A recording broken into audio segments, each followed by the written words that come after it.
20 minute ਇਹ ਗੱਲ ਕਰਨਗੇ ਔਰ ਉਸ ਤੋਂ ਬਾਅਦ ਮੈਂ ਜਿੰਨੇ ਵੀ ਸੱਜਣ ਆਪਣੀ ਗੱਲ ਕਰਨੀ ਚਾਹਣਗੇ ਉਹਨਾਂ ਤੋਂ ਸਵਾਲ ਪੁੱਛਣਾ ਚਾਹਣਗੇ ਉਹ ਪੁੱਛਣਗੇ। ਕਰੋਨਾ ਕਾਲ ਪ੍ਰਵਾਸੀਆਂ ਦੀ ਸਥਿਤੀ ਅਤੇ ਸਮੱਸਿਆਵਾਂ, ਇਸ ਵਿਸ਼ੇ ਬਾਰੇ ਉਹਨਾਂ ਨੇ ਗੱਲ ਕਰਨੀ ਹੈ। ਔਰ ਮੈਂ ਬਹੁਤਾ ਸਮਾਂ ਨਹੀਂ ਲੈਣਾ ਤੁਹਾਡਾ, ਕਿਉਂਕਿ ਪ੍ਰਵਾਸੀਆਂ ਦੀਆਂ ਸਮੱਸਿਆਵਾਂ ਬਾਰੇ, ਉਹਨਾਂ ਦੀ ਸਥਿਤੀ ਬਾਰੇ ਮੈਂ ਕਾਫੀ ਇਸ ਪੰਜਾਬ ਦੇ ਵਿੱਚ ਰਹਿੰਦੇ ਹਾਂ, ਖਾਸ ਤੌਰ ਤੇ ਦੁਆਬਾ ਖੇਤਰ ਦੇ ਵਿੱਚ ਜਿਹੜੇ ਪ੍ਰਵਾਸੀ ਨੇ ਬਾਹਰ ਟਿਕੇ ਹੋਏ ਨੇ ਉਹਨਾਂ ਬਾਰੇ ਕਾਫੀ ਲਿਖਿਆ ਹੈ ਆਪ ਵੀ। ਔਰ ਮੇਰੇ ਵੱਲੋਂ ਇੱਕ ਪੇਪਰ ਵੀ ਮੈਂ ਤਿਆਰ ਕੀਤਾ ਸੀ ਇਸ ਮਾਮਲੇ ਤੇ, ਜਿਹੜਾ ਲਗਾਤਾਰ ਸਰਕਾਰਾਂ ਤੱਕ, ਲੋਕਾਂ ਤੱਕ, ਪ੍ਰਵਾਸੀਆਂ ਤੱਕ ਪਹੁੰਚਾਉਣ ਦਾ ਯਤਨ ਕੀਤਾ। ਸਾਡੇ ਅੱਜ ਦੇ ਜਿਹੜੇ ਮੁੱਖ ਬੁਲਾਰੇ ਨੇ ਵਰਿੰਦਰ ਸ਼ਰਮਾ ਜੀ 5 ਵੇਰ ਬਰਤਾਨੀਆ ਦੀ ਪਾਰਲੀਮੈਂਟ ਦੇ ਵਿੱਚ ਮੈਂਬਰ ਚੁਣੇ ਗਏ ਨੇ। ਐਕਟਿਵ ਟ੍ਰੇਡ ਯੂਨੀਅਨਿਸਟ ਦੇ ਤੌਰ ਤੇ ਵੀ ਉਹਨਾਂ ਨੇ ਕੰਮ ਕੀਤਾ ਹੈ। ਸਾਨੂੰ ਮਾਣ ਇਸ ਗੱਲ ਦਾ ਹੈ ਕਿ ਫਗਵਾੜਾ ਦੇ ਏਰੀਏ ਦੇ ਵਿੱਚ ਮੜਾਲੀ ਪਿੰਡ ਹੈ, ਉਸ ਤੇ ਚੰਪਲ ਨੇ ਔਰ ਲੰਮਾ ਸਮੇਂ ਤੋਂ ਬਰਤਾਨੀਆ ਦੇ ਵਿੱਚ ਲੋਕਾਂ ਦੀ ਸੇਵਾ ਵਿੱਚ ਆਪਣੇ ਆਪ ਨੂੰ ਅਰਪਿਤ ਕੀਤੇ ਹੋਏ ਨੇ। ਮੈਂ ਬੇਨਤੀ ਕਰਾਂਗਾ ਵਰਿੰਦਰ ਸ਼ਰਮਾ ਜੀ ਹੋਰਾਂ ਨੂੰ ਕਿ ਉਹ ਆਪਣੀ ਗੱਲ ਸਾਡੇ ਨਾਲ ਸਾਂਝੀ ਕਰਨ। ਸਾਰੇ ਮੈਂਬਰ ਯੂਕੇ ਤੋਂ, ਕੈਨੇਡਾ ਤੋਂ, ਅਮਰੀਕਾ ਤੋਂ, ਜਰਮਨ ਤੋਂ, ਇੰਡੀਆ ਤੋਂ, ਹੋਰ ਦੇਸ਼ਾਂ ਤੋਂ ਜਿਹੜੇ ਵੀ ਜੁੜੇ ਹੋਏ ਨੇ ਉਹਨਾਂ ਨੂੰ ਜਿਉ ਆਇਆਂ। ਲਗਾਤਾਰ ਜੁੜਦੇ ਰਹਿਣਗੇ ਔਰ ਮੈਂ ਸਮਝਦਾ ਕਿ ਅੱਜ ਦੀ ਮੀਟਿੰਗ ਜਿਹੜੀ ਹੈ, ਅੱਜ ਦਾ ਜਿਹੜਾ ਇਹ ਵੈਬਨਾਰ ਹੈ, ਇਹ ਭਾਵਪੂਰਤ ਹੋਏਗਾ, ਇਸ ਗੱਲ ਦੀ ਮੈਨੂੰ ਆਸ ਹੈ। ਸ਼ਰਮਾ ਜੀ। ਬਹੁਤ ਬਹੁਤ ਧੰਨਵਾਦ ਪਲਾਹੀ ਸਾਹਿਬ। ਪਹਿਲਾਂ ਧੰਨਵਾਦ ਤੁਹਾਡਾ ਕਿ ਤੁਸੀਂ ਮੈਨੂੰ ਅੱਜ ਇੱਥੇ ਮੌਕਾ ਦਿੱਤਾ। ਦੋ ਮੈਂ ਪਾਰਟਿਸਪੈਂਟ ਤਾਂ ਰਹਿਣਾ ਤੁਹਾਡਾ ਲਿਸਨਰ ਦੇ ਤੌਰ ਤੇ, ਅੱਜ ਤੁਸੀਂ ਮੈਨੂੰ ਇਹ ਗੱਲਬਾਤ ਨੂੰ ਸ਼ੁਰੂ ਕਰਨ ਲਈ ਚੁਣਿਆ ਤੇ ਮੈਨੂੰ ਮੌਕਾ ਦਿੱਤਾ, ਉਹਦੇ ਬਹੁਤ ਬਹੁਤ ਧੰਨਵਾਦ। ਤੇ ਨਾਲ ਹੀ ਮੈਂ ਜਿੰਨੇ ਵੀ ਦੋਸਤ ਖਾਸ ਤੌਰ ਤੇ ਇਹ ਧੀਰ ਸਾਹਿਬ ਜਿਹੜੇ ਕਿ ਸਾਡੇ ਬਹੁਤ ਸਾਰੇ ਮੇਰੇ ਦੋਸਤਾਂ ਦੇ ਮੈਂਟਰ ਨੇ ਬ੍ਰਿਟਿਸ਼ ਸਿਆਸਤ ਦੇ ਵਿੱਚ ਤੇ ਸੋਸ਼ਲ ਲਾਈਫ ਦੇ ਵਿੱਚ, ਮੈਂ ਉਹਨਾਂ ਦਾ ਵੀ ਬਹੁਤ ਬਹੁਤ ਧੰਨਵਾਦ ਕਰਦਾ ਕਿ ਉਹਨਾਂ ਨੇ ਟਾਈਮ ਕੱਢ ਕੇ ਜੁਆਇਨ ਕੀਤਾ। ਤੇ ਦੂਸਰੇ ਜਿੰਨੇ ਵੀ ਦੋਸਤ ਨੇੜਿਓਂ ਦੂਰੋਂ ਆਏ ਨੇ ਅਮਰੀਕਾ ਤੋਂ ਤੇ ਦੂਸਰੇ ਜਗ੍ਹਾ ਤੋਂ, ਉਹਨਾਂ ਸਾਰਿਆਂ ਨੂੰ ਮੈਂ ਜੀ ਆਇਆਂ ਕਰਦਾ ਤੇ ਆਪਣੇ ਵੱਲੋਂ ਵਿਸ਼ ਕਰਦਾ। ਅੱਜ ਦਾ ਟੌਪਿਕ ਜਿਹੜੀਆਂ ਪ੍ਰਵਾਸੀ ਲੋਕਾਂ ਦੀਆਂ ਮੁਸ਼ਕਲਾਂ ਜਿਹੜੀਆਂ ਅੱਜ ਖਾਸ ਤੌਰ ਤੇ COVID-19 ਦੇ ਰਾਹੀਂ ਉਹਨਾਂ ਦੇ ਸਾਹਮਣੇ ਆਈਆਂ, ਉਹਦੇ ਤੇ ਸਾਡਾ ਕੀ ਐਕਸਪੀਰੀਅੰਸ ਹੈ ਜਾਂ ਅਸੀਂ ਕੀ ਮਹਿਸੂਸ ਕਰਦੇ ਹਾਂ। ਇਹ ਕੋਈ ਬਹੁਤੀ ਲੰਬੀ ਤਕਰੀਰ ਦੇ ਤੌਰ ਤੇ ਇਹਨੂੰ ਮੈਂ ਨਹੀਂ ਲੈਣਾ ਚਾਹੁੰਦਾ, ਮੈਂ ਇਹਨੂੰ ਸਵਾਲ ਜਵਾਬਾਂ ਦੇ ਵਿੱਚ ਲੈਣਾ ਚਾਹੁੰਦਾ ਤਾਂ ਕਿ ਦੂਸਰੇ ਸਾਥੀ ਵੀ ਉਹਦੇ ਵਿੱਚ ਆਪਣਾ ਆਪਣਾ ਕੰਟਰੀਬਿਊਟ ਕਰ ਸਕਣ, ਕਿਉਂਕਿ ਹਰ ਇੱਕ ਦਾ ਐਕਸਪੀਰੀਅੰਸ ਆਪਣੇ ਆਪਣੇ ਦੇਸ਼ ਦੇ ਵਿੱਚ ਵੱਖਰਾ ਹੋਣਾ। ਜਿਹੜੇ ਅੱਜ ਅਮਰੀਕਾ ਦੇ ਵਿੱਚ ਨੇ ਉਹਨਾਂ ਦਾ ਆਪਣਾ ਹੋਏਗਾ। ਮੈਂ ਸਿਰਫ ਬ੍ਰਿਟਨ ਦੇ ਵਿੱਚ ਜੋ ਇੰਡੀਅਨ, ਖਾਸ ਤੌਰ ਤੇ ਪੰਜਾਬੀ ਲੋਕ, ਕਿਉਂਕਿ ਬਹੁਤੇ ਲਿਸਨਰ ਅੱਜ ਪੰਜਾਬੀ ਹੋਣੇ ਆ, ਉਹਨਾਂ ਨੇ ਕੀ ਸਫ਼ਰ ਕੀਤਾ, ਉਹਨਾਂ ਦਾ ਆਪਣਾ ਕੀ ਰੋਲ ਰਿਹਾ ਤਾਂ ਅਗਾਂਹ ਲਈ ਮੈਂ ਕੀ ਮਹਿਸੂਸ ਕਰਦਾ ਕਿ ਸਾਡਾ ਰੋਲ ਰਹੇਗਾ। ਇੱਕ ਗੱਲ ਇੰਟਰਨੈਸ਼ਨਲੀ ਇਹ ਇੱਕ ਮਹਾਮਾਰੀ ਆਈ ਹੈ ਜਿਹਦੇ ਵਿੱਚ ਮੈਂ ਪਾਰਟੀ ਪੋਲਿਟਿਕਸ ਤੋਂ ਉੱਪਰ ਉੱਠ ਕੇ ਕਹਿਣ ਲੱਗਾ ਕਿ ਹਰ ਗਵਰਨਮੈਂਟ ਫੇਲ ਹੋਈ। ਦੁਨੀਆ ਦੀ ਕੋਈ ਵੀ ਐਸੀ ਸਰਕਾਰ ਨਹੀਂ ਬਣੀ ਅਜੇ ਤੱਕ, ਹੁਣ ਤੱਕ, ਜਿਹੜੀ ਇਹ ਕਲੇਮ ਕਰ ਸਕੇ ਕਿ ਨਹੀਂ ਅਸੀਂ ਤਾਂ ਇਹਦੇ ਤੇ ਪਹਿਲਾਂ ਹੀ ਆਪਣਾ ਕੰਟਰੋਲ ਕਰ ਲਿਆ ਸੀ। ਇਹ ਨਹੀਂ ਹੋਇਆ, ਅੱਜ ਵੀ ਨਹੀਂ ਹੋ ਰਿਹਾ। ਜਿਸਦਾ ਪੰਜਾਬੀ ਚ ਅਸੀਂ ਕਹਿੰਦੇ ਹਾਂ, ਅਸੀਂ ਕਾਗਜ਼ੀ ਜਮਾ ਤਫਰੀਕ ਕਰੀ ਜਾਂਦੇ, ਐਕਚੁਅਲ ਨਹੀਂ ਹੋ ਰਹੇ। ਅਸੀਂ ਕਲੇਮ ਕਰ ਰਹੇ ਹਾਂ ਕਿ ਜੀ ਅਸੀਂ ਬੰਦ ਕਰ ਦਿੱਤੇ ਸ਼ਹਿਰ, ਦੁਕਾਨਾਂ ਬੰਦ ਕਰਤੀਆਂ, ਬਿਜ਼ਨਸ ਬੰਦ ਹੋ ਗਏ, ਲੋਕ ਘਰੀ ਬੈਠ ਗਏ। ਵਾਪਿਸ ਉਹਨਾਂ ਨੂੰ ਕਿਹਾ ਤੁਸੀਂ ਵਾਪਿਸ ਆ ਜਾਓ, ਤਾਂ 2 ਦਿਨਾਂ ਬਾਅਦ ਫਿਰ ਕਹਿ ਦਿੱਤਾ ਕਿ ਸਟਾਪ ਕਰ ਦਿਓ। ਇਹ ਇੰਟਰਨੈਸ਼ਨਲ ਸਿਚੁਏਸ਼ਨ ਬਣ ਗਈ ਆ, ਜਿਹਦਾ ਮਤਲਬ ਇਹ ਆ ਕਿ ਅਜੇ ਕਿਸੇ ਦੇ ਕੋਲ ਇਹਦਾ ਇਲਾਜ ਕੋਈ ਨਹੀਂ, ਇਹਨੂੰ ਕਿੱਦਾਂ ਕੰਟਰੋਲ ਕਰਨਾ ਉਹਦਾ ਕੋਈ ਨਹੀਂ।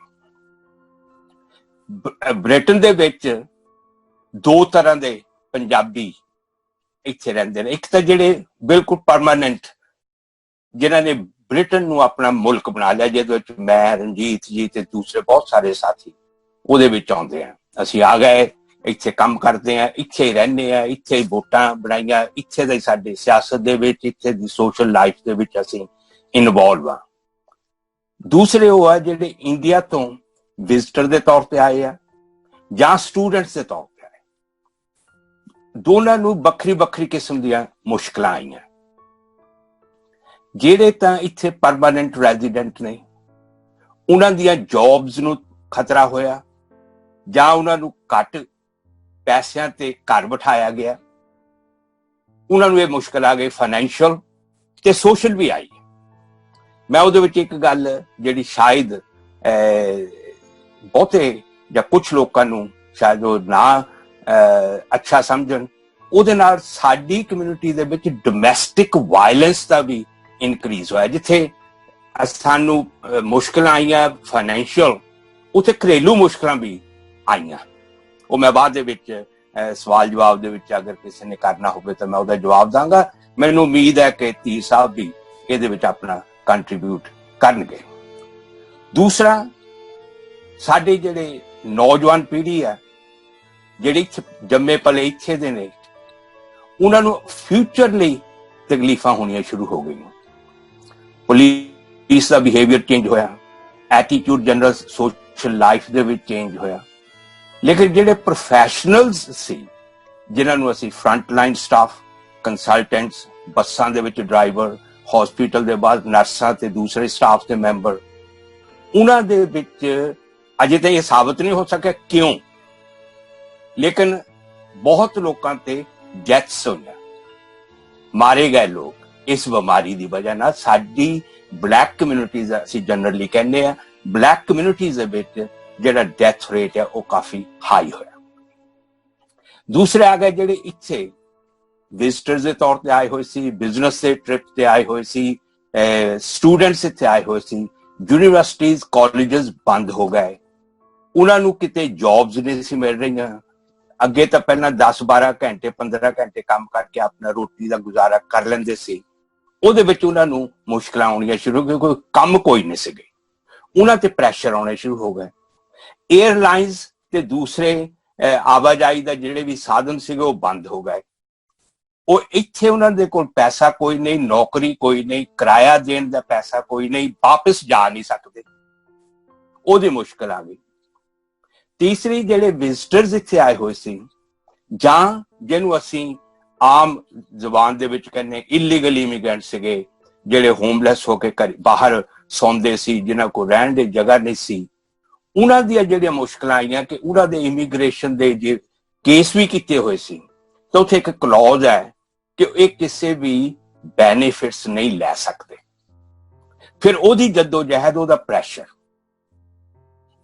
ਇਹਦੇ ਵਿੱਚ ਮੈਂ ਹੁਣ 2-3 ਗੱਲਾਂ ਜਿਹੜੀਆਂ ਕਾਨੂੰਨੀ ਬਣੀਆਂ, ਉਹ ਇਹ ਸੀ ਕਿ ਇੱਥੇ ਦੀਆਂ ਸਰਕਾਰਾਂ ਤੇ ਬ੍ਰਿਟਨ ਦੀ ਸਰਕਾਰ ਤੇ ਪ੍ਰੈਸ਼ਰ ਪਾ ਕੇ, ਕਿਉਂਕਿ ਪਹਿਲਾਂ ਤਾਂ 3-4 ਮਹੀਨੇ ਸਰਕਾਰ ਫੇਲ ਹੋ ਗਈ, ਉਹਨਾਂ ਨੇ ਕੁਝ ਸੋਚਿਆ ਹੀ ਨਹੀਂ। ਉਹ ਤੋਂ ਬਾਅਦ ਇੱਕਦਮ ਜਦੋਂ ਮੌਤਾਂ ਹੋਣੀਆਂ ਸ਼ੁਰੂ ਹੋਈਆਂ ਤਾਂ ਪੈਨਿਕ ਕ੍ਰੀਏਟ ਹੋ ਗਿਆ। ਪੈਨਿਕ ਸਰਕਾਰ ਤੌਰ ਤੇ ਵੀ ਹੋ ਗਿਆ ਤੇ ਲੋਕਾਂ ਦੇ ਵਿੱਚ ਵੀ ਹੋ ਗਿਆ ਕਿ ਸ਼ਾਇਦ ਮੈਂ ਉਸ ਜਿਹੜੇ COVID-19 ਆ ਉਸ ਬਿਮਾਰੀ ਦਾ ਸ਼ਿਕਾਰ ਹੋਇਆ। ਮੈਂ ਹਸਪੀਟਲ ਗਿਆ, ਹਸਪੀਟਲ ਦੇ ਵਿੱਚ ਨਰਸਾਂ ਦੀ ਸ਼ਾਰਟੇਜ, ਹਸਪੀਟਲ ਦੇ ਵਿੱਚ ਸਮਾਨ ਦੀ ਸ਼ਾਰਟੇਜ, ਜਿਹੜੀਆਂ PPEs ਸਾਨੂੰ ਚਾਹੀਦੀਆਂ ਸੀਗੀਆਂ ਉਹ ਅਵੇਲੇਬਲ ਨਹੀਂ ਸੀਗੀਆਂ ਹੋਈਆਂ, ਜਿਹੜੇ ਪ੍ਰੋਟੈਕਸ਼ਨ ਦੇ ਸਾਨੂੰ ਪ੍ਰੋਟੈਕਟਿਵ ਕਲੋਥਸ ਚਾਹੀਦੇ ਸੀ ਉਹ ਨਹੀਂ ਸੀ ਠੀਕ, ਜੇ ਅਵੇਲੇਬਲ ਨਹੀਂ ਸੀ, ਜੇ ਅਵੇਲੇਬਲ ਸੀ ਤਾਂ ਕਈ ਵਾਰੀ ਸੂਟੇਬਲ ਨਹੀਂ ਸੀ। ਮੈਂ ਉਹਦੇ ਵਿੱਚ 2 ਮਿੰਟ ਬਾਅਦ ਦੇ ਵਿੱਚ ਆ ਕੇ ਉਹਦਾ ਜ਼ਿਕਰ ਕਰਦਾ। ਉਸ ਤੋਂ ਬਾਅਦ ਸਰਕਾਰਾਂ ਨੇ ਉਹਨਾਂ ਲੋਕਾਂ ਨੂੰ ਥੋੜੇ ਬਹੁਤੇ ਬੈਨੀਫਿਟ ਦੇਣੇ ਸ਼ੁਰੂ ਕੀਤੇ। ਬੈਨੀਫਿਟ ਇਹ ਕਿ ਸਰਕਾਰੀ ਤੌਰ ਤੇ ਤੁਸੀਂ ਕਿਸੇ ਨਾ ਕਿਸੇ ਜਗ੍ਹਾ ਤੁਹਾਡੀ ਅਕਮੋਡੇਸ਼ਨ ਹੋਏਗੀ, ਤੁਹਾਨੂੰ ਉੱਥੇ ਫੂਡ ਮਿਲੂਗਾ, ਤੇ ਨਾਲ ਹੀ ਜਿਹੜੇ ਸਟੂਡੈਂਟ ਸੀਗੇ, ਅਸੀਂ ਕੋਸ਼ਿਸ਼ ਕੀਤੀ, ਜਿਹੜੀ ਮੈਂ ਤੇ ਮੇਰੇ ਹੋਰ ਬਹੁਤ ਸਾਰੇ ਸਾਥੀ ਐਮਪੀਆਂ ਨੇ, ਅਸੀਂ ਪ੍ਰੈਸ਼ਰ ਪਾ ਕੇ ਕਿ ਬਈ ਜਿਹੜੀਆਂ 에ਅਰਲਾਈਨਸ ਆ, ਇੰਡੀਆ ਸਰਕਾਰ ਤੇ ਇੱਥੇ ਦੀ ਸਰਕਾਰ ਰਲ ਕੇ ਉਹਦਾ ਕੋਈ ਹੱਲ ਲੱਭੋ। ਇਹ ਜਿਹੜੇ ਬੱਚੇ ਇੱਥੇ ਮੁਸ਼ਕਲ ਦੇ ਵਿੱਚ ਹੈ, ਜਿਹੜੇ ਵਾਪਸ ਜਾਣਾ ਚਾਹੁੰਦੇ ਆ, ਇਹਨਾਂ ਨੂੰ ਵਾਪਸ ਲੈ ਕੇ ਜਾਣ ਦਾ ਹੀਲਾ ਬੁੱਤਾ ਕੀਤਾ ਜਾਵੇ, ਜਿਹਦੇ ਵਿੱਚ ਕਾਫੀ ਜੱਦੋ-ਜਹਿਦ ਤੋਂ ਬਾਅਦ ਇਮੀਡੀਏਟਲੀ ਨਹੀਂ ਹੋਇਆ। ਜੇ ਮੈਂ ਕਹਾਂ ਕਿ ਬਈ ਅਸੀਂ ਇੱਕ ਵਾਰੀ ਚਿੱਠੀ ਲਿਖੀ ਤਾਂ ਉਹਨੇ ਕਿਹਾ ਠੀਕ ਹੈ ਜੀ ਸਵੇਰੇ ਜਹਾਜ਼ ਤਿਆਰ ਹੋਣਗੇ, ਉਹਦੇ ਵਿੱਚ ਬੜੀ ਜੱਦੋ-ਜਹਿਦ ਕਰਨੀ ਪਈ। ਮੈਂ directly prime minister of India, chief minister of Punjab, ਖਾਸ ਤੌਰ ਤੇ ਚੀਫ ਮਿਨਿਸਟਰ ਆਫ ਗੁਜਰਾਤ, ਕਿ 에ਅਰ ਇੰਡੀਆ ਵਾਲਿਆਂ ਤੇ ਪ੍ਰੈਸ਼ਰ ਪਾਓ ਕਿ ਜਿਹੜੇ ਇੱਥੇ ਦੇ ਸਟੂਡੈਂਟਸ ਫਸੇ ਹੋਏ ਆ ਉਹਨਾਂ ਨੂੰ ਵਾਪਸ ਲੈ ਕੇ ਹਿੰਦੁਸਤਾਨ ਜਾਇਆ ਜਾਵੇ। ਇਹ ਉਦਾਂ ਦੇ ਹਾਲਾਤ ਸਾਡੇ ਬੱਚਿਆਂ ਲਈ ਜਾਂ ਸਾਡੀ ਕਮਿਊਨਿਟੀ ਦੇ ਅੱਗੇ ਹੋਏ। ਬਹੁਤ ਸਾਰੀਆਂ ਹੋਰ ਮੁਸ਼ਕਲਾਂ, ਡੈਥਸ ਹੋਈਆਂ, ਕੀ ਕਾਰਨ ਹੋਇਆ, ਸਰਕਾਰ ਨੇ ਕੀ ਕੀਤਾ, ਸਰਕਾਰ ਨੇ ਜਿਹੜੀ ਹੁਣ ਕਮੇਟੀ ਬਣਾਈ ਆ ਉਹਦੀ ਕੀ ਇਨਵੈਸਟੀਗੇਸ਼ਨ ਹੋਣੀ ਆ। ਇਹ ਇੱਕ ਪੋਲੀਟੀਕਲ ਡਿਸਕਸ਼ਨ ਹੈ ਜਿਹਨੂੰ ਮੈਂ ਸਵਾਲ ਜਵਾਬ ਦੇ ਵਿੱਚ ਜ਼ਰੂਰ ਹੈਂਡਲ ਕਰਾਂਗਾ, ਕਿਉਂਕਿ ਟਾਈਮ ਬੜਾ ਲੰਬਾ ਤੇ ਏਰੀਆਜ਼ ਮੈਂ ਬਹੁਤ ਟੱਚ ਕਰਨੇ ਚਾਹੁੰਦਾ। ਇੱਕ ਜਿਹੜੀ ਸਿਚੁਏਸ਼ਨ ਇੱਥੇ ਮੈਂ ਕਹਿਣਾ ਚਾਹੁੰਦਾ ਉਹ ਇਹ ਆ ਕਿ ਸਾਡੀ ਕਮਿਊਨਿਟੀ ਦਾ ਰਿਸਪੌਂਸ ਵੀ ਬਹੁਤ ਅੱਛਾ ਰਿਹਾ। ਜਿੱਥੇ ਡਰ, ਘਰਾਂ ਦੇ ਵਿੱਚ ਲੋਕ ਬੈਠ ਗਏ, ਸਰਕਾਰ ਵੱਲੋਂ ਬਹੁਤਾ ਸਹਿਯੋਗ ਨਹੀਂ ਸੀ ਉਸ ਵਕਤ, ਤਾਂ ਸਾਡੀ ਧਾਰਮਿਕ ਤੇ ਕਮਿਊਨਿਟੀ ਆਰਗੇਨਾਈਜੇਸ਼ਨ ਨੇ ਬਹੁਤ ਰੋਲ ਪਲੇ ਕੀਤਾ। ਪੈਸੇ ਇਕੱਠੇ ਕੀਤੇ, ਪੈਸੇ ਇਕੱਠੇ ਕਰਕੇ ਨੈਸ਼ਨਲ ਹੈਲਥ ਸਰਵਿਸ ਨੂੰ ਦਿੱਤੇ ਗਏ, ਲੰਗਰ ਚਲਾਏ ਗਏ, ਰੋਟੀ ਗੁਰਦੁਆਰਿਆਂ ਤੋਂ ਦੂਸਰੀਆਂ ਆਰਗੇਨਾਈਜੇਸ਼ਨਸ ਨੇ, ਇੰਡੀਵਿਜੂਅਲਸ ਨੇ, ਕਈਆਂ ਨੇ ਤਾਂ 50-50, 60-60 ਘਰ ਕੱਲਿਆਂ ਨਹੀਂ ਸਾਂਭ ਲਏ ਕਿ ਆਹ ਫੈਮਿਲੀਜ਼ ਜਿਹੜੀਆਂ ਸਾਨੂੰ ਪਤਾ ਐਲਡਰਲੀ ਨੇ, ਡਿਸੇਬਲਡ ਨੇ, ਬਾਹਰ ਜਾ ਨਹੀਂ ਸਕਦੇ, ਆਪ ਸ਼ਾਪਿੰਗ ਨਹੀਂ ਕਰ ਸਕਦੇ, ਉਹਨਾਂ ਨੂੰ ਫ੍ਰੀ ਫੂਡ ਪ੍ਰੋਵਾਈਡ ਕੀਤਾ ਗਿਆ। ਇਹਦੀ ਰੈਕਗਨੀਸ਼ਨ ਦੁਨੀਆ ਦੇ ਵਿੱਚ ਹਰ ਸਰਕਾਰ ਨੇ ਕੀਤੀ ਹੈ, ਲੇਕਿਨ ਬ੍ਰਿਟਨ ਦੀ ਸਰਕਾਰ ਨੇ ਵੀ ਇਸ ਗੱਲ ਨੂੰ ਰੈਕਗਨਾਈਜ਼ ਕੀਤਾ। ਉਹਦੇ ਵਿੱਚ ਜਿੰਨੇ ਵੀ ਗੁਰਦੁਆਰੇ ਆ, ਕਿਉਂਕਿ ਤੁਹਾਨੂੰ ਪਤਾ ਗੁਰਦੁਆਰਿਆਂ ਦੀ ਇੱਕ ਟ੍ਰੈਡੀਸ਼ਨ ਵੀ ਆ, ਪਰੰਪਰਾ ਆ ਕਿ ਬਈ ਲੰਗਰ ਚਲਾਉਣਾ, ਤੇ ਲੰਗਰ ਦੇ ਨਾਲ ਅਸੀਂ ਇੱਕ ਸੈਟਿਸਫੈਕਸ਼ਨ ਫੀਲ ਕਰਦੇ ਹਾਂ ਕਿ ਅਸੀਂ ਗੁਰੂ ਦੀ ਬਹੁਤ ਸੇਵਾ ਕਰ ਰਹੇ ਹਾਂ, ਤਾਂ ਅਸੀਂ ਉਹ ਲੰਗਰ ਚਲਾਈ ਹੈ। ਲੇਕਿਨ ਮੈਂ ਇੱਥੇ ਇੱਕ ਗੱਲ ਜ਼ਰੂਰ ਕਲੀਅਰ ਕਰਦਾ, ਮੇਰੀ ਜਿਹੜੀ ਕੰਪੇਨ ਸੀ, ਮੇਰੀ ਕੰਪੇਨ ਇਹ ਜ਼ਿਆਦਾ ਤੋਂ ਜ਼ਿਆਦਾ ਇਹ ਸੀ ਕਿ ਸਾਨੂੰ ਜਿਹੜੀ ਫਾਈਨੈਂਸ਼ੀਅਲ ਅਸਿਸਟੈਂਸ ਹੈ ਉਹ ਵੀ ਨੈਸ਼ਨਲ ਹੈਲਥ ਸਰਵਿਸ ਨੂੰ ਦੇਣੀ ਚਾਹੀਦੀ ਹੈ, ਕਿਉਂਕਿ ਉੱਥੇ ਪੈਸਾ ਹੈ ਨਹੀਂ, ਸਰਕਾਰ ਕੋਲ ਪੈਸਾ ਘੱਟ ਹੈ, ਤਾਂ ਕਿ ਜਿਹੜੀਆਂ ਚੀਜ਼ਾਂ ਦੀ ਲੋੜ ਹੈ, ਤੁਹਾਨੂੰ ਮਾਸਕ ਦੀ ਲੋੜ ਹੈ, ਗਲਵਜ਼ ਦੀ ਲੋੜ ਹੈ, ਕੱਪੜਿਆਂ ਦੀ ਲੋੜ ਹੈ, ਕਵਰ ਕਰਨਾ ਆਪਣੇ ਆਪ ਨੂੰ, ਜਿਹੜਾ ਹਸਪੀਟਲ ਦੇ ਸਟਾਫ ਉਹਦੀ ਵੀ ਹੈਲਪ ਕੀਤੀ ਜਾਵੇ। ਫਿਰ ਸਾਡੇ ਰੈਸਟੋਰੈਂਟਸ ਨੇ, ਲੋਕਲ ਹਸਪੀਟਲਸ ਨੂੰ ਗੱਲਬਾਤ ਕਰਕੇ ਕਿ ਵੀ ਤੁਹਾਨੂੰ ਦੱਸੋ ਕਿੰਨਾ ਫੂਡ ਪ੍ਰੋਵਾਈਡ ਕਰੀਏ, ਉਹ ਫਿਰ ਕਈਆਂ ਨੇ ਰਲ ਕੇ ਇਕੱਠੇ ਕਰਕੇ ਦੇਣਾ food. On top of that ਜਿਹੜਾ ਇਹ ਬੜਾ ਜ਼ਰੂਰੀ ਹੈ ਕਿ ਕਈ ਰੈਸਟੋਰੈਂਟਸ ਵਾਲਿਆਂ ਨੇ ਲੋਕਲ ਪੁਲਿਸ ਸਟੇਸ਼ਨ ਜਾ ਕੇ, ਲੋਕਲ ਜਿਹੜੇ ਹੈਲਥ ਵਰਕਰ ਸੀਗੇ ਉਹਨਾਂ ਨੂੰ ਕਹਿ ਕੇ, ਨਾਲ ਹੀ ਨਾਲ ਜੋ ਫਾਇਰ ਬ੍ਰਿਗੇਡ ਵਾਲੇ ਜਾਂ ਜਿਹੜੇ ਵੀ ਲੋਕ ਪਬਲਿਕ ਸਰਵਿਸ ਦੇ ਵਿੱਚ ਸੀ, ਉਹਨਾਂ ਨੂੰ ਇਹ ਕਿਹਾ ਕਿ ਸਾਡਾ ਸਟਾਫ ਆਪਣਾ ਆਇਡੈਂਟੀਟੀ ਕਾਰਡ ਸਾਨੂੰ ਦਿਖਾ ਦੇਵੇ ਤਾਂ ਆਪਣਾ ਫੂਡ ਕਲੈਕਟ ਕਰਕੇ ਲੈ ਜਾਏ। ਇਹ ਜਿਹੜੀ ਸੇਵਾ ਭਾਵਨਾ ਸੀਗੀ ਜਾਂ ਇਹ ਜਿਹੜੀ ਕੰਟਰੀਬਿਊਸ਼ਨ ਸੀ ਡਿਫਿਕਲਟ ਟਾਈਮ ਦੇ ਵਿੱਚ, ਉਹ ਸਭ ਤੋਂ ਜ਼ਿਆਦਾ ਹਿੰਦੁਸਤਾਨੀ ਲੋਕਾਂ ਦੀ, ਲੇਕਿਨ ਉਹਦੇ ਵਿੱਚ ਜ਼ਿਆਦਾ ਤੋਂ ਜ਼ਿਆਦਾ ਸਿੱਖ ਕਮਿਊਨਿਟੀ ਦੀ ਲੰਗਰ ਚਲਾਉਣ ਦੇ ਵਿੱਚ, ਲੇਕਿਨ ਫਾਈਨੈਂਸ਼ੀਅਲ ਹੈਲਪ ਦੇਣ ਦੇ ਵਿੱਚ ਦੂਸਰੀਆਂ ਕਮਿਊਨਿਟੀ ਦਾ ਕਲੈਕਟਿਵ ਇੱਕ ਰੋਲ ਪਲੇ ਹੋਇਆ, ਜਿਹਦਾ ਰੈਕਗਨੀਸ਼ਨ ਹੋਈ। ਜਿੱਥੇ front line staff, care staff ਨੂੰ, ਜਿਹੜੇ ਫਰੰਟ ਲਾਈਨ ਦੇ ਉੱਤੇ ਕੰਮ ਕਰਦੇ ਨੇ, ਜਿਹੜੇ ਕੁਆਲੀਫਾਈਡ ਨਰਸਾਂ ਨਹੀਂ, ਦੂਜਿਆਂ ਸੇ ਹੈਲਪਰਸ ਦੇ ਤੌਰ ਤੇ ਸੀ, ਜਿੱਥੇ ਉਹਨਾਂ ਦੀ ਪਹਿਲਾਂ ਵੈਲਿਊ ਨਹੀਂ ਸੀ ਕੀਤੀ ਜਾਂਦੀ, ਅੱਜ ਸਾਰਾ ਮੁਲਕ ਇਸ ਗੱਲ ਤੇ ਤੁਰਿਆ ਹੋਇਆ ਕਿ ਬਈ ਨਹੀਂ, ਉਹ ਸਰਵਿਸਿਜ਼ ਜ਼ਿਆਦਾ ਇੰਪੋਰਟੈਂਟ, ਲੇਕਿਨ ਉਹਦੇ ਵਿੱਚ ਸਾਡੇ ਲੋਕ ਜ਼ਿਆਦਾ ਮਰੇ ਨੇ ਜਿਹੜੇ ਫਰੰਟ ਲਾਈਨ ਸਟਾਫ ਦੇ ਵਿੱਚ। ਉਹਦਾ ਕਾਰਨ ਸਿਰਫ ਇਹ ਸੀ ਕਿਉਂਕਿ ਸਰਕਾਰ ਲੇਟ ਹੋ ਗਈ ਇਹ ਸਮਝਣ ਦੇ ਵਿੱਚ ਕਿ ਇਹਨਾਂ ਦੀ ਜ਼ਰੂਰਤਾਂ ਕੀ ਆ। ਗਲਤ ਪੀਪੀਜ਼ ਆ ਗਏ, ਜਿਸ ਤਰ੍ਹਾਂ ਮੂੰਹ ਦੇ ਉੱਤੇ ਮਾਸਕ ਪਾਉਣਾ, ਮਾਸਕ ਗਲਤ ਆ ਗਿਆ, ਜਿਹੜੀ ਸ਼ੀਲਡ ਲਾਉਣੀ ਆ ਉਹ ਗਲਤ ਆ ਗਈ। ਲੇਕਿਨ ਇਹ ਕਦੀ ਨਹੀਂ ਦੇਖਿਆ ਕਿ ਇਹ ਚਾਈਨੀਜ਼ ਫੇਸ ਦੇ ਜਾਂ ਕੋਈ ਸਰਦਾਰ ਦੇ ਫੇਸ ਦੇ ਉੱਤੇ ਇਹ ਫਿੱਟ ਬੈਠ ਸਕਦੀ ਕਿ ਨਹੀਂ ਬੈਠ ਸਕਦੀ। ਉਹਨਾਂ ਨੇ ਇੱਕ ਜਿਹੜਾ ਯੂਰਪੀਅਨ ਫੇਸ ਦਾ ਇੱਕ ਸਟਰਕਚਰ ਸੀ ਉਹਦੇ ਤੇ ਇੱਕ ਇਕੱਠੇ ਤੌਰ ਤੇ ਮੰਗਾ ਲਿਆ, ਤੇ ਲੇਕਿਨ ਬਾਅਦ ਚ ਪਤਾ ਲੱਗਾ ਇਹ ਨਹੀਂ ਫਿੱਟ ਬੈਠ। ਕਈ ਜਗ੍ਹਾ ਸਾਡੀਆਂ ਧਾਰਮਿਕ ਭਾਵਨਾਵਾਂ ਵੀ ਹਰਟ ਹੋਈਆਂ, ਜਿਹਦੇ ਵਿੱਚ ਸਿੰਘ ਸਰਦਾਰ ਕੰਸਲਟੈਂਟਸ ਨੇ ਜਿੱਥੇ ਪਾਉਣ ਤੋਂ ਇਨਕਾਰ ਕੀਤਾ ਕਿ ਬਈ ਇਹ ਸਾਡੇ ਨਹੀਂ ਫਿੱਟ ਬੈਠਦਾ, ਲੇਕਿਨ ਮੈਂ ਦਾੜੀ ਨਹੀਂ ਕਟਾਉਣੀ, ਮੈਂ ਕੇਸ ਨਹੀਂ ਕਟਾਉਣੇ, ਜਿਹਦੀ ਰੈਕਗਨੀਸ਼ਨ ਹੋਈ ਹੈ, ਐਪਰੀਸ਼ੀਏਟ ਹੋਈ ਹੈ। ਲੇਕਿਨ ਦੂਸਰੇ ਪਾਸੇ ਕੁਝ ਲੋਕਾਂ ਨੇ, ਕੁਝ ਵੈਰੀ ਸੀਨੀਅਰ ਕੰਸਲਟੈਂਟਸ ਵਗੈਰਾ ਨੇ ਹਸਪੀਟਲ ਦੇ ਵਿੱਚ ਇਹ ਕਹਿ ਕੇ ਕਿ ਇਸ ਵੇਲੇ ਜ਼ਰੂਰਤ ਦੇਸ਼ ਨੂੰ ਇੱਕ ਕੰਸਲਟੈਂਟ ਦੀ ਆ, ਇੱਕ ਡਾਕਟਰ ਦੀ ਆ, ਤਾਂ ਉਹਨਾਂ ਨੇ ਆਪਣੇ ਦਾੜੀ ਕੇਸ ਕਟਾਉਣ 'ਚ ਵੀ ਹਿਚਕਚਾਹਟ ਨਹੀਂ ਦਿਖਾਈ। ਉਹਨਾਂ ਨੇ ਕਿਹਾ ਕਿ ਇਸ ਵੇਲੇ ਜ਼ਰੂਰਤ ਹੈ ਜਿਹੜੀ ਅਸੀਂ ਉਹ ਪੂਰੀ ਕਰਨੀ। ਇਸ ਕਰਕੇ ਮੈਂ ਦੱਸਣਾ ਚਾਹੁੰਦਾ ਕਿ ਸਾਡੀ ਕਮਿਊਨਿਟੀ ਦਾ ਬ੍ਰਿਟਿਸ਼ ਸੁਸਾਇਟੀ ਦੇ ਵਿੱਚ ਉਹ ਜਿਹੜਾ ਇੱਕ ਰਿਸਪੈਕਟ ਦੇ ਤੌਰ ਤੇ, ਇਸ ਤੌਰ ਤੇ ਦੇਖਿਆ ਜਾਂਦਾ ਸੀਗਾ ਕਿ ਸ਼ਾਇਦ ਸਾਡੇ ਮੁਲਕ ਦੇ ਭਾਰੂ ਨੇ। ਇਹ ਸਾਬਤ ਹੋ ਗਿਆ ਕਿ ਅਸੀਂ ਇਸ ਮੁਲਕ ਦੇ ਉੱਪਰ ਭਾਰੂ ਨਹੀਂ ਹੈ, ਅਸੀਂ ਸਰਵਿਸਿਜ਼ ਦੇਣ ਦੇ ਵਿੱਚ ਵੀ ਸਭ ਤੋਂ ਅੱਗੇ ਹਾਂ, ਜਿਹਦੇ ਵਿੱਚ ਹਸਪੀਟਲ, ਬੱਸਸ ਤੇ ਦੂਸਰੀਆਂ ਜਿਹੜੀਆਂ ਵੀ ਕੇਅਰ ਸਟਾਫ ਦੀਆਂ ਜੌਬਸ ਸੀਗੀਆਂ ਉਹ ਸਾਡੇ ਲੋਕਾਂ ਨੇ ਵੱਧ ਤੋਂ ਵੱਧ ਕਵਰ ਕੀਤੀਆਂ, ਵੋਲੰਟਰੀ ਆਫਰਸ ਕੀਤੀਆਂ, ਲੋਕਾਂ ਦੇ ਘਰਾਂ ਦੇ ਵਿੱਚ ਫੂਡ ਸਪਲਾਈ ਕੀਤਾ।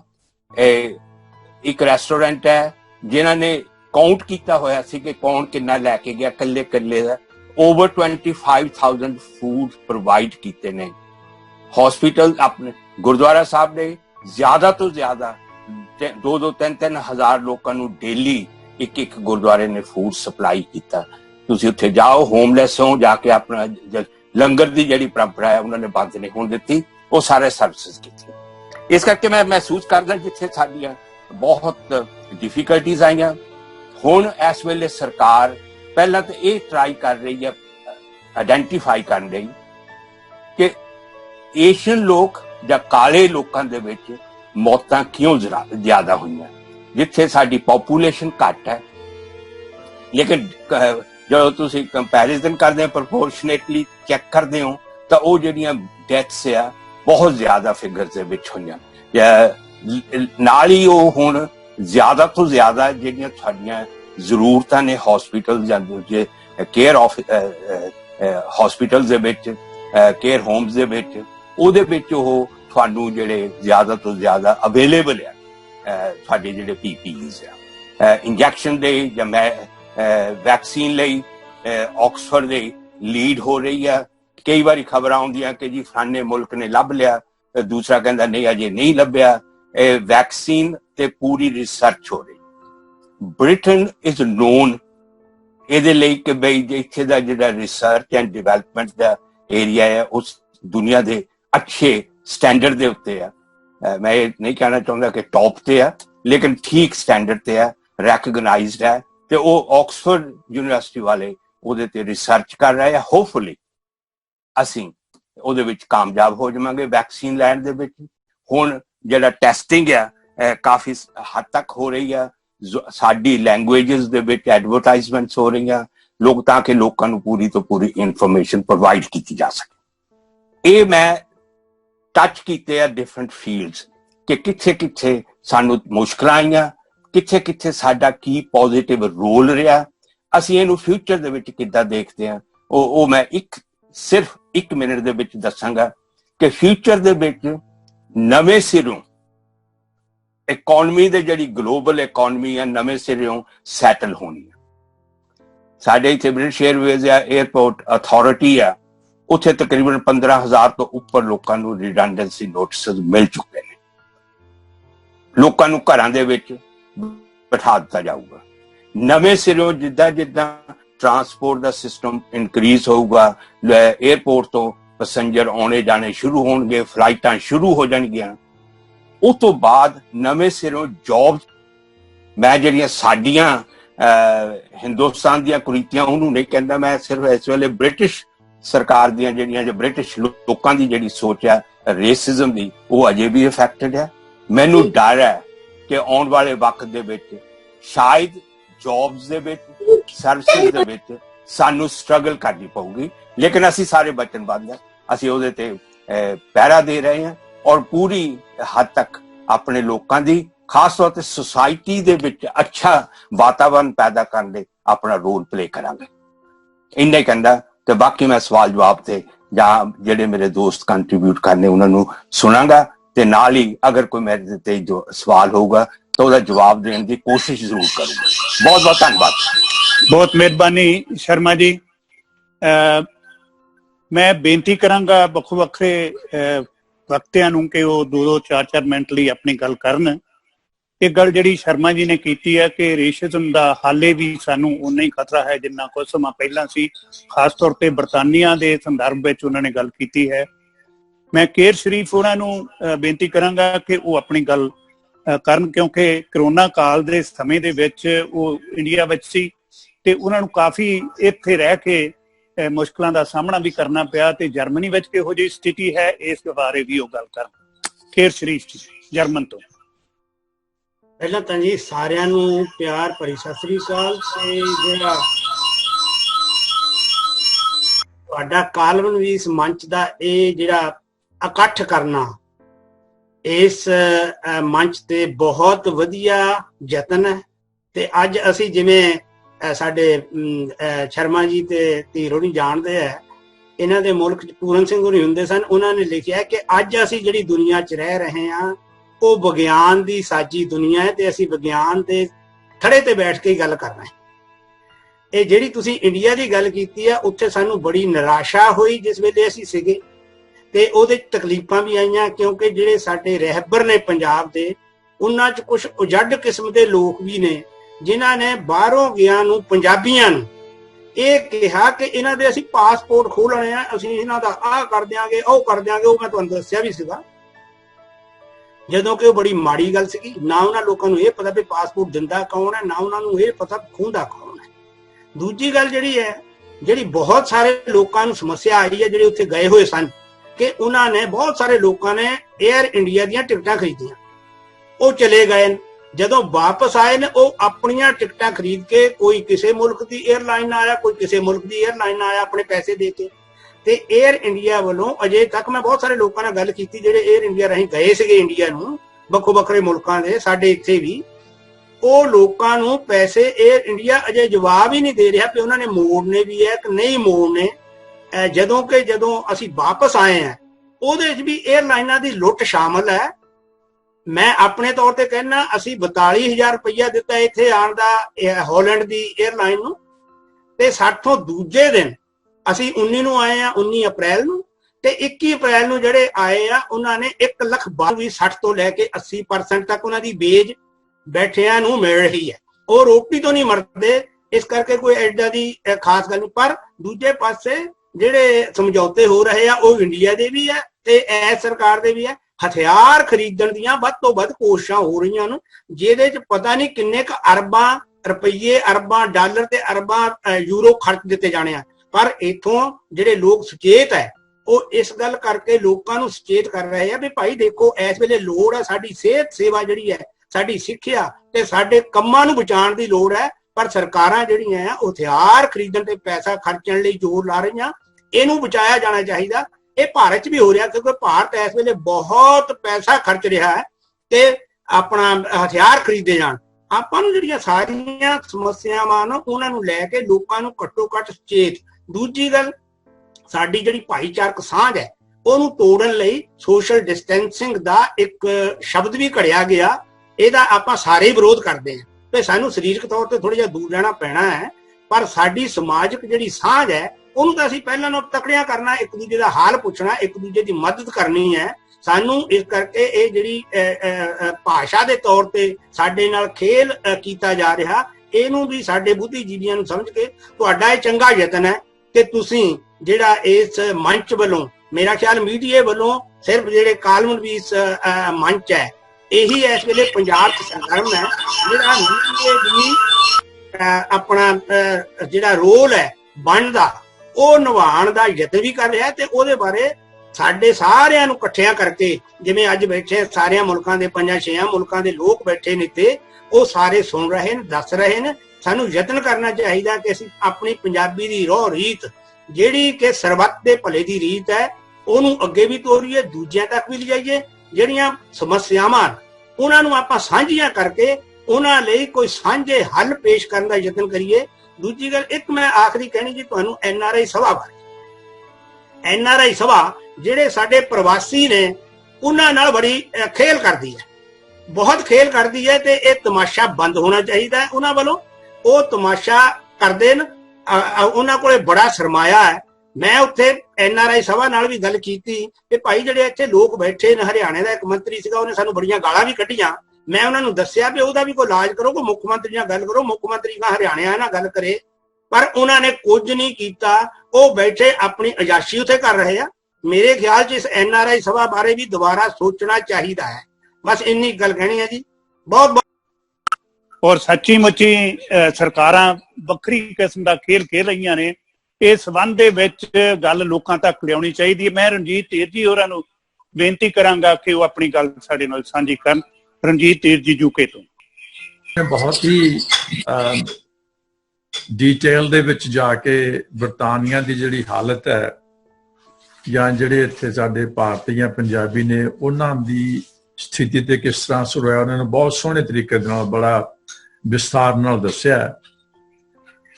ਮੈਂ ਕਿਉਂਕਿ ਸ਼ਰਮਾ ਸਾਹਿਬ ਮੈਂਬਰ ਆਫ ਪਾਰਲੀਮੈਂਟ ਨੇ, ਨੈਸ਼ਨਲ ਲੈਵਲ ਦੇ ਉੱਤੇ ਆਪਰੇਟ ਕਰਦੇ ਨੇ, ਤੇ ਮੈਂ ਬੁਨਿਆਦੀ ਤੌਰ ਤੇ ਪਿਛਲੇ 35-37 ਸਾਲਾਂ ਤੋਂ ਲੋਕਲ ਗਵਰਨਮੈਂਟ ਦਾ ਕੰਮ ਚ ਰਹਾ। ਉਹਦੇ 'ਚ ਮੈਂ ਕਹਿਣਾ ਚਾਹੂੰਗਾ ਕਿ ਵੀ ਜਿਸ ਤਰ੍ਹਾਂ ਬਰਤਾਨੀਆ ਦੇ ਵਿੱਚ ਇਹ ਪੋਲੀਟੀਕਲ ਤੇ ਸਿਵਿਕ ਇਨਫਰਾਸਟ੍ਰਕਚਰ ਹੈ, local government is the main ਜਿਹੜਾ ਹੈਗਾ unit of local service delivery, ਕਿ ਕੇਂਦਰੀ ਸਰਕਾਰ ਪਾਲਿਸੀਆਂ ਬਣਾਉਂਦੀ ਹੈ ਤੇ ਬੇਸ਼ੱਕ ਉਹ ਹਾਊਸਿੰਗ ਸਰਵਿਸਿਜ਼ ਹੈ, ਬੇਸ਼ੱਕ ਉਹ ਐਜੂਕੇਸ਼ਨ ਸਰਵਿਸਿਜ਼ ਹੈ, ਬੇਸ਼ੱਕ ਉਹ ਕਮਿਊਨਿਟੀ ਸਰਵਿਸਿਜ਼ ਹੈ, ਕਈ ਕਿਸਮ ਦੀਆਂ, ਇਨਫੈਕਟ ਬਹੁਤ ਕਿਸਮ ਦੀਆਂ ਸਰਵਿਸਿਜ਼ ਦੀ ਡਿਲੀਵਰੀ ਲੋਕਲ ਸਰਕਾਰ, ਸਥਾਨਕ ਸਰਕਾਰ ਦੇ ਰਾਹੀਂ ਹੁੰਦੀ ਹੈ। ਇਸੇ ਕਰਕੇ ਲੋਕਲ ਗਵਰਨਮੈਂਟ ਸਾਰੇ ਮੁਲਕ ਵਿੱਚ ਕੋਰੋਨਾ ਦੀ ਮਹਾਮਾਰੀ ਦੇ ਬਾਰੇ ਜੋ ਕੇਂਦਰ ਸਰਕਾਰ ਨੇ ਪਾਲਿਸੀਆਂ ਬਣਾਈਆਂ, ਉਹਦੀ ਡਿਲੀਵਰੀ ਦੀ ਜ਼ਿੰਮੇਵਾਰੀ ਸਥਾਨਕ ਸਰਕਾਰ ਨੂੰ ਸੀ। ਮਿਸਾਲ ਦੇ ਤੌਰ ਤੇ ਸਰਕਾਰ ਨੇ ਜਿਹੜੇ ਲੋਕਲ ਬਿਜ਼ਨਸ ਸੀ ਉਹਨਾਂ ਨੂੰ ਕੈਸ਼ ਗ੍ਰਾਂਟਸ ਦੇਣੀਆਂ ਸ਼ੁਰੂ ਕੀਤੀਆਂ। ਲੋਕਲ ਬਿਜ਼ਨਸਿਸ ਨੂੰ ਤੇ ਜਿਹੜੇ ਕਈ ਕਿਸਮ ਦੇ ਟੈਕਸ ਸੀਗੇ ਉਹ ਜਾਂ ਤਾਂ ਪੋਸਟਪੋਨ ਕਰ ਦਿੱਤੇ ਜਾਂ ਮਾਫ ਕਰ ਦਿੱਤੇ। ਤਾਂ ਉਹਦੀ ਸਾਰੀ ਜ਼ਿੰਮੇਵਾਰੀ ਈਲਿੰਗ ਕਾਉਂਸਲ ਦੀ ਸੀ ਤੇ ਈਲਿੰਗ ਕਾਉਂਸਲ ਨੇ ਸਾਡੇ ਸਾਰੇ ਇਲਾਕੇ ਦੇ ਵਿੱਚ ਜਿੰਨੇ ਵੀ ਬਿਜ਼ਨਸ ਸੀ ਔਰ ਉਹਦੇ ਵਿੱਚ ਮੈਜੋਰਿਟੀ ਆਫ ਬਿਜ਼ਨਸ ਜਿਹੜੇ ਹੈਗੇ ਏਸ਼ੀਅਨ ਨੇ, ਤਾਂ ਉਹਨਾਂ ਨੂੰ ਗ੍ਰਾਂਟ ਵੰਡਣ ਦਾ ਕੰਮ ਈਲਿੰਗ ਨੇ ਇਸ ਕਿਸਮ ਬਾਖੂਬੀ ਕੀਤਾ ਕਿ ਸਾਰੇ ਮੁਲਕ ਦੇ ਵਿੱਚ ਸੈਂਟਰਲ ਗਵਰਨਮੈਂਟ ਦੇ ਮਿਨਿਸਟਰ ਨੇ ਜਿਹੜੀ ਦੀ ਤਾਰੀਫ ਕੀਤੀ। ਈਲਿੰਗ ਨੇ ਸਰਵਿਸਿਜ਼ ਨੂੰ ਕੋਆਰਡੀਨੇਟ ਬਹੁਤ ਵਧੀਆ ਢੰਗ ਨਾਲ ਕੀਤਾ।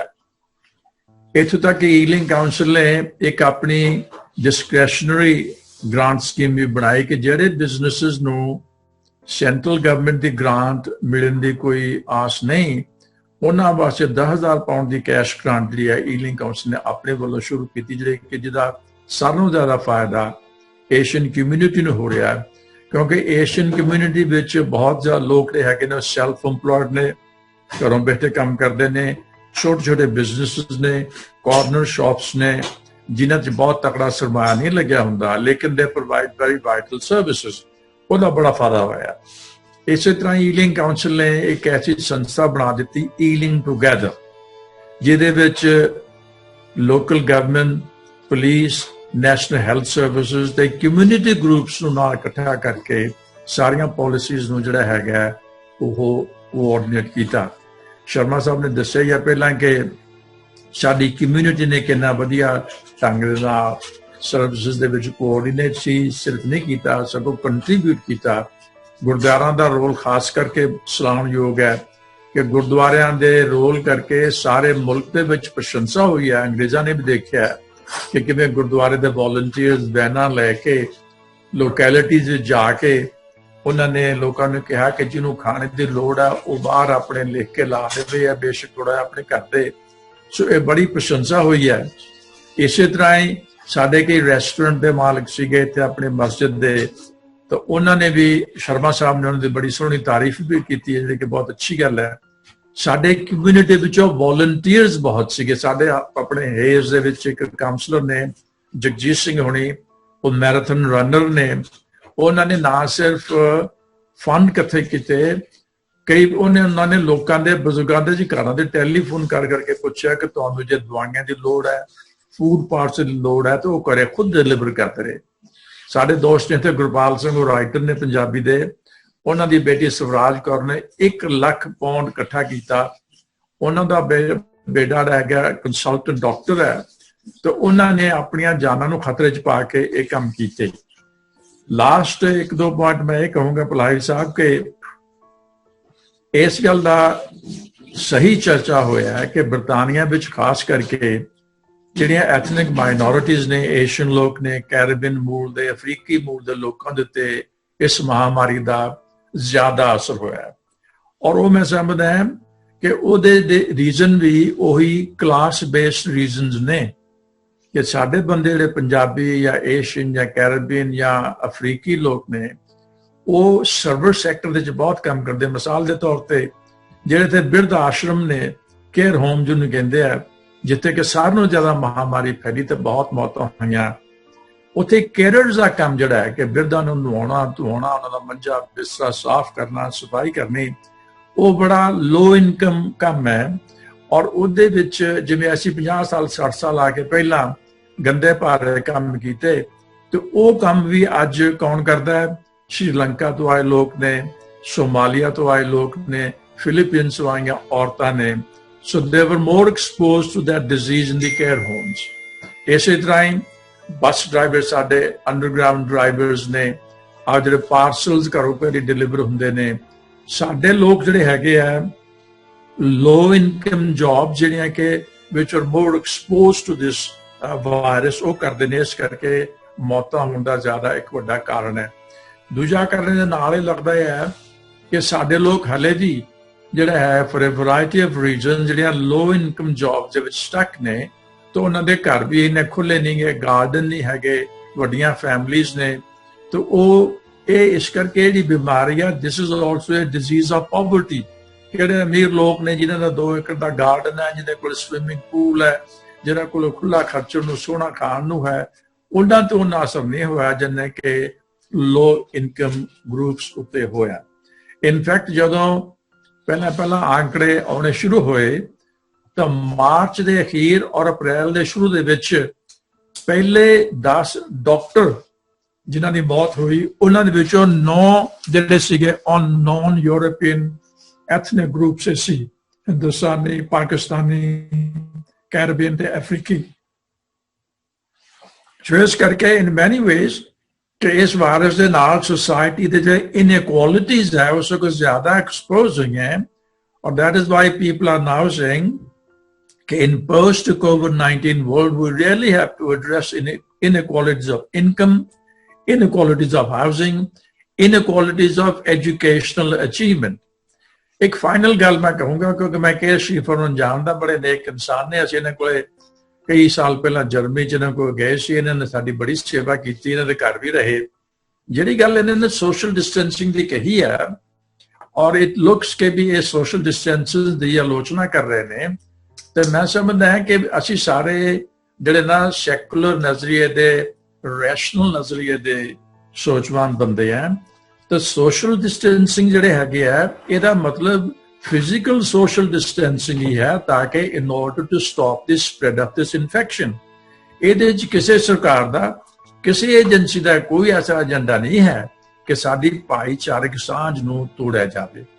ਔਰ ਮੈਂ ਸਮਝਦਾ ਕਿ to read that meaning into it is slightly for me disappointing ਹੈ, ਕਿਉਂਕਿ ਕਿਸੇ ਦੀ ਐਸੀ ਮਨਸ਼ਾ ਨਹੀਂ ਹੈ। ਜੀ ਤਾਂ ਕਿੰਨੇ ਇਸ ਬਾਰੇ ਵਿਚਾਰ ਕਰਨ, ਕਿਉਂਕਿ ਇਹ ਬੜੇ ਤਕੜੇ ਸਮਾਜਵਾਦੀ ਸੰਵੇਦਨਾਸ਼ੀਲ ਨਜ਼ਰੀਏ ਦੇ ਇਹ ਲੇਖਕ ਔਰ ਚਿੰਤਕ ਨੇ। ਤੇ ਇਹਨਾਂ ਗੱਲ ਕਹਿੰਦਾ ਹੋਇਆ ਮੈਂ ਮਾਫੀ ਮੰਗਦਾ, ਜੇ ਕੋਈ ਸਵਾਲ ਕਿਸੇ ਨੇ ਪੁੱਛਣਾ ਹੋ ਤਾਂ I'll be very happy to answer। ਇੱਕ ਵਾਰ ਫੇਰ ਸਾਡਾ ਧੰਨਵਾਦ।